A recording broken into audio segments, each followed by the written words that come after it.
Hello friends, मी एक housewife आहे आणि मी दिल्लीमध्ये राहते. तर सकाळची कामे माझे लवकरच होतात कारण माझी मुलगी स्कूलमध्ये जाते आणि हस्बंड ऑफिसमध्ये जातात. तर 10 ते 11पर्यंत माझी सर्व कामे होतात. आज तसंच डेलीप्रमाणे लवकरच कामे झालेली होती. पण आज बसून टाईम जात नव्हता कारण बाहेर खूप आभाळ आलेलं होतं आणि आज करमतही नव्हतं. तर बसून काय करावं म्हटलं आणि मोबाईल बघायचाही कंटाळा आला होता. तर चला म्हटलं झालेलं काम परत काढूयात.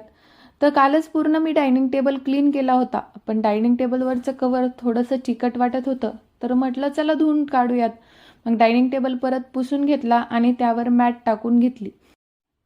सर्व घर सजवण्यासाठी खूप काही घ्यायची इच्छा आहे, पण आताच घर घेतलेलं असल्यामुळे सर्व काही पॉसिबल नाही. म्हटलं जाऊ दे, सर्वात महत्त्वाचं म्हणजे स्वतःचं घर. मग काय लक्ष गेलं माझ्या सोप्यासमोरील टी टेबलवर. त्या अगोदर तुमचं सर्वांचं लक्ष ह्या वॉल मोल्डिंग डिझाईनवर जात असेल की यामध्ये आणखी कसं काय लावलं नाही. तर फ्रेंड्स, मला या मोल्डिंगमध्ये वॉल लॅम्प लावायची होते, पण इथे ती तारच सोडलेली नाही. त्यामुळे आता समजत नाही की मध्ये काय लाव आणि रिकामं पण छान वाटत नाही.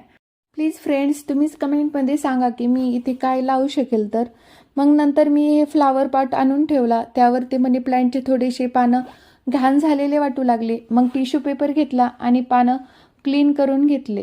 क्लीन झाल्यानंतर मी गेले माझ्या मुलीच्या रूममध्ये. अगोदर फ्रेंड्स, ही आहे माझ्या मुलीची रूम. तर मी हिच्या रूममध्ये सोफा कम बेड टाकलेला आहे का तर गॅलरी अटॅच आहे आणि समोरच टीव्ही पॅनल लावलेला आहे. तर मोठा बेड टाकला असता तर येथे जाते वेळेस परेशानी झाली असती, का तर सर्व कामे आपली गॅलरीतच असतात, कपडे वगैरे वाळत घालणं. म्हणून मी हा बेड टाकलेला आहे. तर सकाळीच मी सोफा केला होता, पण मुलगी ओरडते की मम्मी तू सोफा कशाला करून ठेवते, मला आल्यानंतर आराम करायला लागतं. म्हणून हा बेड करून ठेवला.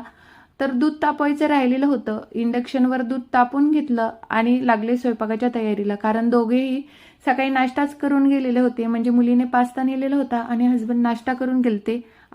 अगोदर भांड्याच्या टोपल्यातील सर्व भांडे लावून घेतले, का तर किचन वट्यावर जास्त पसारा वाटणार नाही. माझं छोटंसंच किचन आहे. तर फ्रेंड्स, आजच्यासाठी एवढंच. तुम्हाला हा व्हिडिओ कसा वाटला तर कमेंट बॉक्समध्ये नक्की सांगा आणि व्हिडिओ आवडला असेल तर लाईक शेअर सबस्क्राईब नक्की करा.